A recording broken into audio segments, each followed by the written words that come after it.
ते हैं एक और बड़े मेहमान की तरफ। हमारे साथ सुशील कीडिया जुड़ चुके हैं इस बातचीत में। सुशील जी नमस्कार, कार्यक्रम में स्वागत है आपका। सुशील जी, अब जो प्राइस डैमेज बीते लगभग 1 डेढ़ महीने में हुआ, आप मोटा मोटी करीब करीब 23,350 कल देख के आ चुके हैं। यहाँ से अब रिवॉर्ड किस तरफ खुला हुआ है? पहले इंडेक्स की प्लेसमेंट की बात करते हैं। निफ्टी और निफ्टी बैंक पर आपका व्यू क्या कह रहा है इस वक्त? अगर पीसीआर कृपया मेरी स्क्रीन को साथ में शेयर कर सकें तो मैं चार्ट पर आपको विश्लेषण दिखाते हुए अपनी टिप्पणी कहूंगा। तो वीरेंद्र जी, तकरीबन 2 महीने पहले जब निफ्टी फ्यूचर्स 26,200 पर थे तो अपनी बात हुई थी कि 23,500 तक की जगह बनती है, पहला पड़ाव। और वो भी नहीं संभला तो 21,500 भी असंभव नहीं है। टुकड़े टुकड़े में देखा जाता है तो एक बार हम 23,500 के लगभग आ गए। एक राउंड सस्टेन्ड बड़े करेक्शन का लग रहा है अब फुल कंप्लीट हो चुका है। ये देखिए जो निफ्टी की चार्ट है, इसमें कल एक रिवर्सल कैंडल बन के आज रिवर्सल हुआ है और मैं टेबल ठोक करके बेफाम तेजी की बात और बेफाम तेजी का दोबारा सौदा 23,900 के ऊपर निफ्टी फ्यूचर्स चले जाने पर करूंगा। 23,750 है। अभी हम सहमे सहमे तेजी के सौदे ले रहे हैं। और साथ में चूंकि आपने बैंक निफ्टी को भी पूछा है तो एक बार जैसे पिछले सप्ताह अपनी बात हुई थी कि 25,200-300 तक निफ्टी चला जाए। ये देखिए निफ्टी की चार्ट में 25,200-300 का स्तर ये आता है। और बैंक निफ्टी एक बार क्या पता 52,860-70 से ऊपर न जाए। इतना उछाल आने के बाद हम बाकी का दोबारा बड़ा कॉल लेंगे कि क्या न्यू हाइस की तरफ पूरा का पूरा मार्केट जाना शुरू हो चुका है या कुछ स्टॉक्स न्यू हाइस में जाएंगे। ये फैसला हम 25,200-300 पर जाने के बाद लेंगे। ओके, चलिए, तो ये तो हो गई थोड़ी बहुत इंडेक्स की बातचीत और आपने एक यहाँ पर चित्र ड्रॉ कर दिया हमारे लिए। आप अमूमन जब से मेरी बातचीत आपसे शुरू हुई है सुशील जी, और पहले भी, buy right and sit tight, मतलब एक चीज़ खरीद के कुछ दिन बैठो, पैसा तब बनेगा।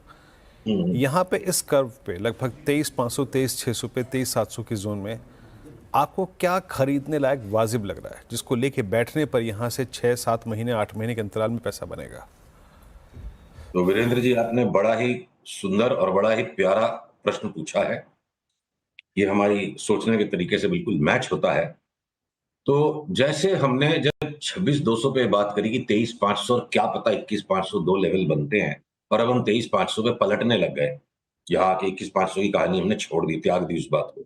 अब यहां से भी जब असमंजस है कि 25,200 क्रॉस करेगा तब हम न्यू हाई की बात करेंगे। तो इंडेक्स पे अगर दो तरफा बात अभी भी है तो इस वक्त हम उन स्टॉक्स को शॉर्टलिस्ट करके आज उन पे एक्शन ले रहे हैं। अपने क्लाइंट्स को बता चुके हैं। सवेरे आज हमने उनको ये बता दिया, क्योंकि सिग्नल आ गए थे सवेरे सवेरे बाजार खुलते ही, कि इन स्टॉक्स में न्यू हाइस की तरफ हम भागना शुरू हो चुके हैं। रिलायंस, ओएनजीसी, टाटा मोटर्स, कोल इंडिया लिमिटेड,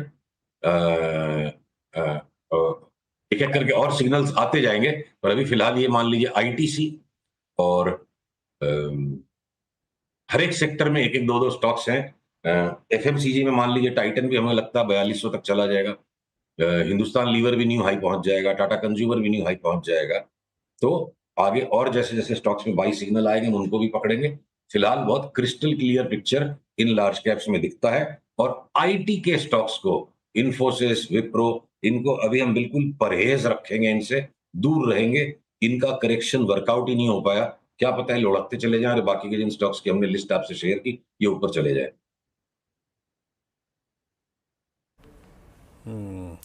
अच्छा, सुशील जी, एक चीज़ है, कुछ इंडाइसिस में जो थकान सी महसूस हो रही है। फॉर इंस्टेंस अगर आप निफ्टी आईटी को लें, हम सितंबर हो गया, 43,000 की ट्रजेक्ट्री क्रॉस नहीं हुई। उसके बाद अक्टूबर में 42,600 की ट्रजेक्ट्री क्रॉस नहीं हुई और 43,000 फिर सप्लाई जोन के तौर पे काम कर रहा है। ये निफ्टी आईटी का घड़ी घड़ी आता हुआ कोलैप्स, मेरे ख्याल से कि 31 अक्टूबर को था, एक कोलैप्स कल था। निफ्टी आईटी पर आपकी रीडिंग क्या है? स्टॉक फ्यूचर्स पर आपका व्यू क्या है निफ्टी आईटी के? आईटी पे हमारी रीडिंग बड़ी गंदी है, बहुत लोगों को नाराजगी होगी। पर हमारी तो सिर्फ रीडिंग है। हम तो जो चार्ट हमें दिखा रहे हैं उसकी रीडिंग करें, अपना हम कोई व्यू लेने की कोशिश करते हैं, हम ना लें। अगर पीसीआर इस चार्ट को दिखा रहा है जो मुझे लग रहा है दिख रही है, देखिए निफ्टी आईटी ने अभी तक वो करेक्शन दिया ही नहीं जो बाकी के लार्जर निफ्टी ने दे दिया। तो बाकी का लार्जर निफ्टी को डैम्पेन करने के लिए निफ्टी में जितना फॉल आया इंडिविजुअल स्टॉक्स में, उसके बनिस्बत निफ्टी इंडेक्स में फॉल कम आया। वो कम फॉल का कारण था कि निफ्टी आईटी ने वो कमजोरी नहीं दिखाई, ये इठलाती रह गई ऊपर ही ऊपर। अब हमें लगता है कि बाकी के जो स्टॉक्स बुरी तरह करेक्ट हो चुके हैं निफ्टी में, वो जब घूमेंगे जोर से ऊपर चलेंगे, निफ्टी आईटी एक बार हाथ छोड़ दे और ये 42,000 वाला 32,000 भी हो जाए तो हमें कोई बड़ी बात नहीं लगती है। 25-1% निफ्टी आईटी में करेक्शन हो अगले 2-3 महीने में और बाकी का आईटी बढ़ता चला जाए, तो ये विरोधाभास आते हैं मन में, तर्क कुतर्क वितर्क मन करता है, और बाजार की अपनी लॉजिक है, बाजार अपनी लॉजिक से चलेगा। और हमारा एज ए चार्टिस्ट काम है, अपने अपने मन को त्यागो और बाजार के मन को पढ़ो। चार्ट कह रही है कि निफ्टी आईटी घटेगा, तेजी नहीं है निफ्टी आईटी में। निफ्टी आईटी में। अच्छा सुशील जी, अगर मैं बैंक निफ्टी पे हालांकि आपका व्यू जान ही चुका हूँ, अगर एक बैंक पे अगर आपका व्यू बहुत कंस्ट्रक्टिव हो, बहुत पॉजिटिव हो कि इसमें बैठा जाए पोजीशन लेके तो पैसा बनेगा, वो कौन सा होगा? और मोर स्पेशली आपका कमेंट एचडीएफसी बैंक पे क्या है? चलिए, एक जिस बैंक पे आज सवेरे 22 सिग्नल आ चुका है वो है एयू बैंक। हमें लगता है कि एयू बैंक की अगर ये चार्ट में दिखा पाऊं आपको, एयू बैंक एक बार हमें लगता है फटाक से वापस तकरीबन 785-800 हो जाए और उसके बाद वापस ये इस करंट लेवल्स हैं कि हम वापस से 550 के नीचे चले जाएंगे। फिलहाल हमें 800 का भाव लगता है एयू बैंक। छोटे वाले जितने भी बैंक हैं देखिए, वो जोर से चलेंगे और जो थकावट है इंडेक्स में, वो आपने ठीक पकड़ लिया बिल्कुल। थकावट जो दो स्टॉक इंडेक्स के मिलके 50-52% बन रहे हैं, एचडीएफसी बैंक और आईसीआईसीआई, उनमें थकावट ही है। एटमोस्ट मार्केट मेंटेनेंस की जितनी थोड़ी सी कोई एचडीएफसी बैंक में रैली हो, पर नेट जब जब किस दिन बाजार में खराब माहौल आए, कोई खराब बात आए, तो आईसीआईसीआई एचडीएफसी बैंक निफ्टी को दबा के रखेंगे ऐसा लगता है।